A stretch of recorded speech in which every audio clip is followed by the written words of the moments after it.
तो एपिसोड की स्टार्टिंग में हम लोगों को प्रिंसिपल सर दिखाए जाते हैं जो अपनी डॉल के साथ खेल रहे होते हैं और बोलते हैं कि अगर आपका खिलौना जिंदा हो जाए तो वो बात भी कर सकता है। तो अभी बढ़ते हैं आगे।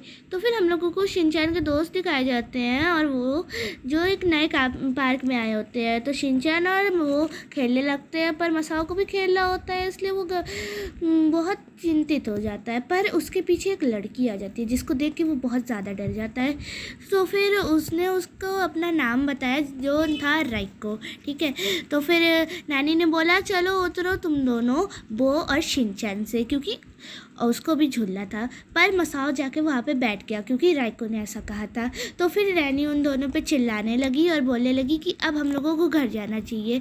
पर राइको बोली कि आओ चलो हम लोग और झूला खेलते हैं। तो फिर आगे यह हुआ कि अब नहीं झूला झूलेंगे, नानी ने बोला। तो राइको रोने लगी। तो फिर कज़ामा ने बोला नहीं नानी ऐसा नहीं है। तो फिर नानी चली गई थी वहाँ से और कज़ामा कुछ बात कर रहा था, पर कज़ामा को भी जाना था इसलिए वो जाने लगता है। पर नैनी रुकी थी वहाँ पे।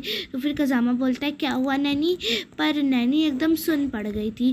पर कज़ामा भी बाद में सुन पड़ गया और फिर तीनों वो आए और फिर कज़ामा और नैनी ने बोला कि तुम दोनों भी जाओ। पर वो तीनों भी एकदम शॉक हो गए।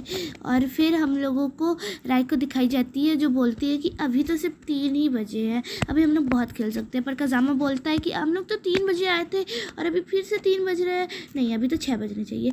और नैनी बोलती है कि अब नहीं खेलना।